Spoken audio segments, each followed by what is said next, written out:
అందరూ ఎలా ఉన్నారు? Welcome back to my another mini vlog. కార్తీకం అంటేనే పూజలు, పూజలు అంటేనే కార్తీకం కదా! అలానే ఈ కార్తీకంలో మేము నోము చేసుకున్నామన్నమాట. అందరూ పున్నమి నోము, ఇంకా ఏదో గౌరీ పున్నం నోములు కూడా చేసుకుంటారు కదా! మేమైతే సోమవారం, మూడో సోమవారం రోజు నోము చేసుకున్నామన్నమాట. మా ఇంటికి ఉంది కాబట్టి మేము చేసుకున్నాము. అండ్ ఫస్ట్ రోజు అయితే మాత్రం తిరునాథ అంటే సండే రోజు తిరునాథ వ్రతం చేసుకున్నామన్నమాట. తర్వాత మండే రోజు మార్నింగ్ మొత్తం ఫాస్టింగ్ ఉండి అప్పుడే బూరెలు చేసుకుంటామన్నమాట. 3 టైప్స్ ఆఫ్ బూరెలు చేసుకుంటాము. జునుగు బూరెలు, పెసర బూరెలు, తర్వాత పప్పు బూరెలు చేసుకుంటామన్నమాట. ఆ తర్వాత దాంతోపాటు కలగూర కూడా చేసుకుంటాము. ఇట్లా కొన్ని బూరెలు చేసుకున్నామన్నమాట. అండ్ కొత్త చింతకాయ అనమాట. ఈ చింతకాయ మనం రసంలో వేయడానికి తెచ్చుకున్నామన్నమాట. కొత్త చింతకాయ వేయాలన్నమాట. ఈ టైంలో సీజన్ కదా అందుకని. అండ్ ఇక్కడేమో బూరెలు చేస్తున్నారనమాట. బూరెలు అయితే చాలా అంటే చాలా మంచిగా ఉన్నాయి కదా! అలా పూజ మొత్తం అదే ఫుడ్ మొత్తం ప్రిపేర్ అయిపోయాయి కదా!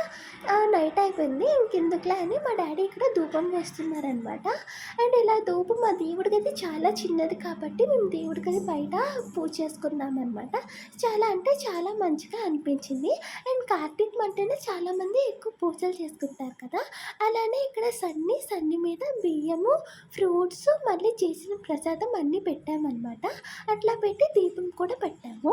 దీపము మట్టి పాత్రలో మాత్రమే పెట్టుకుంటాం అనమాట. అదంతా అయిపోయాక కార్తీక పురాణం బుక్లో లాస్ట్లో ఉంటుందన్నమాట. మూడో సోమవారం రోజు ఏం కథ అంటే కేదారేశ్వర కథ ఉంటుందన్నమాట. ఆ కథ మనం చదువుకుంటామన్నమాట. అలాగా చదువుకొని మనం పూజ చేసుకుంటాం మనకి తెలిసినట్టు. అండ్ దాని మీద తప్పకుండా నోము దారం వేయాలన్నమాట. నోము చేయాలంటే నోము దారం ఉండాలి. అండ్ మీలో ఎంతమంది ఈ పూజను చేసుకుంటారో లేదో కామెంట్ చేయడం మాత్రం మర్చిపోవద్దు. అట్లా అయిందనమాట.